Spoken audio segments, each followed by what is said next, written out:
I gave this notebook to my niece when she was young to scribble on for me. And let's just say she had way too much fun. So I went ahead and picked out 3, and we're going to go ahead and see what we can see to do the scribble challenge. And the first one is quite simple.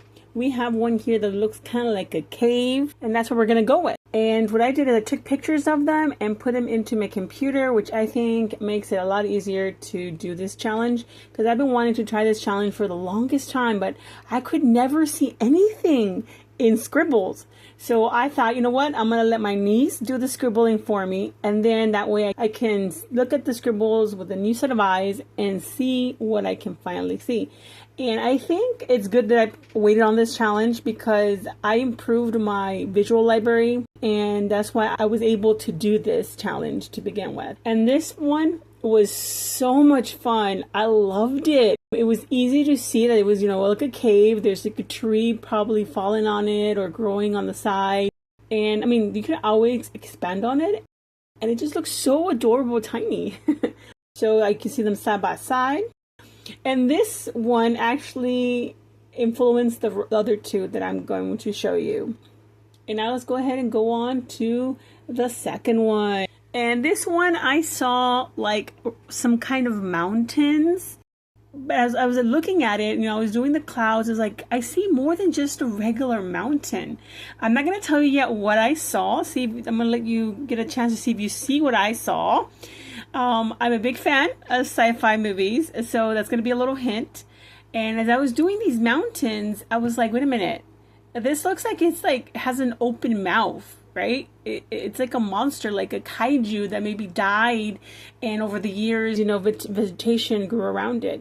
If you like these videos and these challenges, I'm going to put some recommendations in the description down below. Go ahead and check it out. Let's get back to the drawing. So I saw this big kaiju, right? That maybe it died, vegetation was growing around it, so people thought it was just a regular mountain. But if you see it from a very long distance, that's kind of where you realize, hey, this mountain looks a little iffy, right? A little weird, a little different.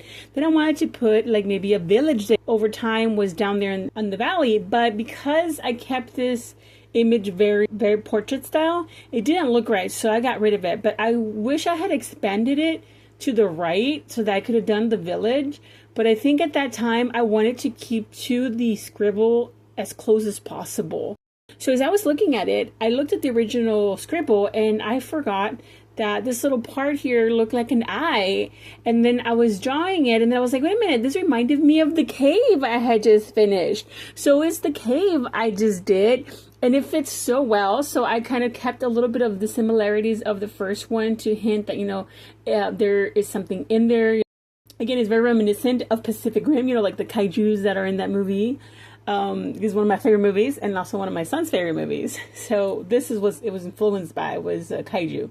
Then I thought it needs something on the eye, like maybe there's a person, a woman who's coming out of the cave, or maybe she's going to the cave and she's holding like a little lantern. And I wanted to keep her very, very, very simple because she's really tiny. She does look kind of derpy, but it does help to show you that it's actually a cave, not just like a wider area in there. So we come to the last one, and this, of course, is going to get influenced by the previous one. And I gave it a rotation, looked at it, say, what do I see? And of course, one of my favorite things to draw is female characters. So I saw a elf on it because of the lines that my niece put on here. They're very reminiscent of a face. And let me tell you, I really enjoyed this one a lot too, because I'm more used to drawing people, not so much landscapes. So the other 2 previous ones were more like landscapes because, it was a cave and a kaiju mountain. And if you checked out my coloring book, I recently had made one on fantasy theme. So there's a lot of elves in that coloring book.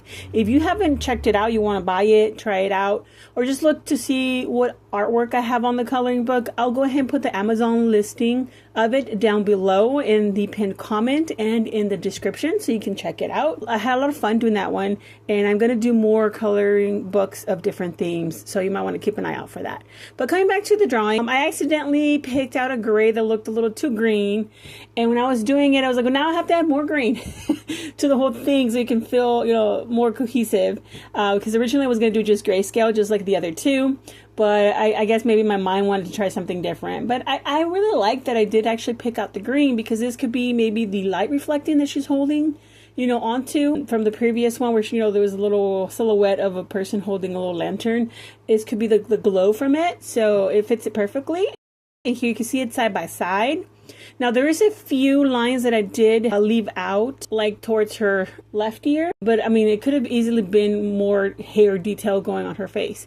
So here are all the three of them, the cave, the kaiju mountain, and the elf woman. Let me know which one was your favorite, which one you actually saw what I saw. But again, all of these can be built on upon more. Like here, you can see this one looked like maybe it had maybe a log or something else in front of it too. I could have kept working on it, maybe done like a deer or a goat, since, you know, it's supposed to be a mountain eventually. Or maybe the woman sitting in front of it or something. This one, definitely, I would love to work on it more. Like I said, maybe branch it out more landscape and show like the village that actually formed underneath in the valley. I don't know. You let me know. What do you think? Which one should I work on more? Maybe can I detail it, or maybe I can give it a second try to see what I can come up with. Definitely, I recommend you try the Scribble Challenge if you haven't tried it before. It's a lot of fun. It helps you build your visual library, and that's something I've always struggled with, but lately I've been slowly working on it, and I think it's gotten better. As you can see, of course, there's plenty more that my niece gave me that I could give it another go. Here was the fourth one that I was originally going to do in this video, but I ran out of time. Let me know what you see in this one, and I wouldn't mind doing a second part of it if you would like to see me try this challenge again. So make sure you subscribe, hit that thumbs up, and bell notification so you don't miss out on new videos that are coming up. That will help you a lot in the long run. And again, don't forget to tell me which one of these is your favorite and if you're going to go ahead and try this challenge. And check out these right here, these challenges. I think you will love these very much. I also have a lot of other challenges that help you improve your art when you're stuck, like when you have artist block or you just don't know what to draw.